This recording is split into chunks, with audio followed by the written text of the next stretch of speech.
ഇതേ ആർട്സ് തന്നെ നമ്മൾ കണ്ടു തന്നെ വിചാരിക്കുക, എൻക്വയറിയുടെ എണ്ണം കൂടുതലാണ്, ആൾക്കാർക്ക് പിന്നെ സംശയമില്ല. എൻ്റെ സംശയം എന്ന് പറയുന്ന ഫാക്ടർ അവിടെ മാറി, ആൾക്കാർ കമ്മിറ്റഡ് ആവാൻ റെഡി. അത് കഴിഞ്ഞാണ് ഏറ്റവും കൂടുതൽ വെഡിങ്സ് നമ്മൾ കമ്മിറ്റ് ആവുന്നത്. അതിനു മുമ്പ് എൻക്വയറി വരുന്നവർക്ക് സംശയം, നിങ്ങൾ ചെയ്യോ, എന്തിന്?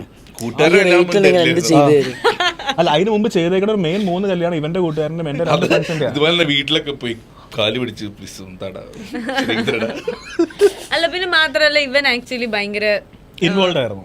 ഇൻവോൾവ് എല്ലാത്തിലും ഇൻവോൾവ് ആയിരുന്നു. നമ്മള് ഇതിനും മറ്റേ ഇവന്റ് ചെയ്യുമ്പോഴും എല്ലാത്തിനും ഭയങ്കര. ഇതിന് മാത്രല്ല, ബേസിക്കലി എന്ത് പരിപാടി ഇവന് കൊടുത്താലും ഇവൻ അതിൽ ഭയങ്കര ഇൻവോൾവ് ആണ്. അതിന്റെ അഡ്വാൻറ്റേജ് ഉണ്ട് കേട്ടോ. ആ പരിപാടിയിലെ മറ്റേ ഇവന്റ് കംപ്ലീറ്റ് ഇവൻ ഇൻവോൾവ് ആയിരുന്നു. കല്യാണം കഴിഞ്ഞ് ഞാൻ അതല്ല, എന്റെ ഫാമിലിയിലുള്ള ആരോടും എന്റെ കല്യാണത്തിന് ഉണ്ടായിരുന്നില്ലേ ലിജോ എന്ന് പറഞ്ഞാൽ അറിയാം. ബിക്കോസ് അവൻ എല്ലായിടത്തും എത്തിയിട്ടുണ്ട്. അതുകൊണ്ടാണ് ഓർമ്മ നിന്നെ. ഇപ്പൊ ഇന്നലെ മിഞ്ഞാന്ന് ആരോടോ ഞാൻ ഇങ്ങനെ സംസാരിച്ചു, നിങ്ങൾക്ക് ലിജോനെ ഓർമ്മയില്ലേ, കല്യാണത്തിന് ഉണ്ടായിരുന്നു, ഓ ആ ലിജോ ആണോ, അങ്ങനെ. അപ്പൊ നിന്നെ അങ്ങനെ എല്ലാവർക്കും കല്യാണത്തിന്റെ ഓർമ്മയുണ്ട്. അപ്പം മേ ബി അത് അതുകൊണ്ടായിരിക്കുമല്ലോ. ഞാൻ വീട്ടിൽ ചെന്നപ്പോ ഇവിടെ എനിക്ക് മെസ്സേജ് ലിജോ കല്യാണം കഴിഞ്ഞടാ.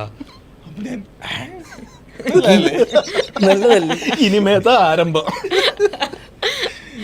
ഇപ്പൊ ആലോചിക്കുമ്പോ ആ ഒരു ഇവന്റ് ഒക്കെ ഒന്നുകൂടെ ബിക്കോസ് ആ സമയത്ത് ഞാൻ ഭയങ്കര അയ്യോ ഇത് അങ്ങനെ നമ്മള് കുറെ കാര്യത്തിൽ കോൺഷ്യസ് ആയിരിക്കുമല്ലോ. ഇപ്പൊ അതിന്റെ വീഡിയോസും ഫോട്ടോസും ഒക്കെ കാണുമ്പോഴായിരുന്നു അയ്യോ ഞാൻ കുറച്ചുകൂടെ പ്രസന്റ്.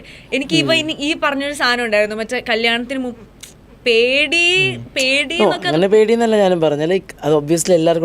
അങ്ങനെയല്ല, പേടിയല്ല, കുറെ കാര്യങ്ങൾ ഒരുമിച്ച് സംഭവിക്കുന്നതിന്റെ ഒരു ഇത്.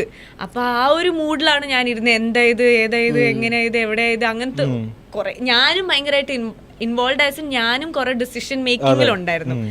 നോർമലി പേരൻസ് ആയിരിക്കുമല്ലോ ഫുൾ ഡിസിഷൻ മേക്കിംഗ്. അപ്പൊ ഇതിൽ ഞാനും കുറെ കാര്യങ്ങളിൽ ഇൻവോൾവ് ആയിരുന്നു. അതായത് ഇപ്പൊ നിങ്ങളുടെ കാര്യമാണെങ്കിലും എന്റെ കോസ്റ്റ് അങ്ങനത്തെ ഇതൊക്കെ ഞാനും ഉണ്ടായിരുന്നു. അപ്പൊ എനിക്ക് മൊത്തത്തിൽ ഇങ്ങനെ ഫ്രീ ആയിട്ട് ഒരു ബ്രൈഡായിട്ട് ഇരിക്കാനുള്ളൊരു ഇപ്പൊ കാണുമ്പോഴായിരുന്നു അതൊക്കെ. എനിക്ക് തോന്നുന്നു എല്ലാ ഒരു മാരീഡ് ആയിട്ടുള്ള ആൾക്കാർക്കും ആ ഒരു ദിവസം ഒന്നും കൂടെ, ആ ഒരു ദിവസം നമ്മൾ ഭയങ്കര സെന്റർ ഓഫ് അട്രാക്ഷൻ ആയി. പക്ഷെ നിങ്ങളുടെ ഭയങ്കര രസമായിരുന്നു ആ വീഡിയോയുടെ ശേഷം. പിന്നെ ആ സ്റ്റേജിൽ വന്നു കഴിഞ്ഞപ്പോൾ ദീപക്കേട്ടൻ കാല് തൊടുമെന്നുള്ളത് ആരും വിചാരിക്കുന്നില്ല, പുള്ളി ആ സമയത്ത് ചെയ്തതാ.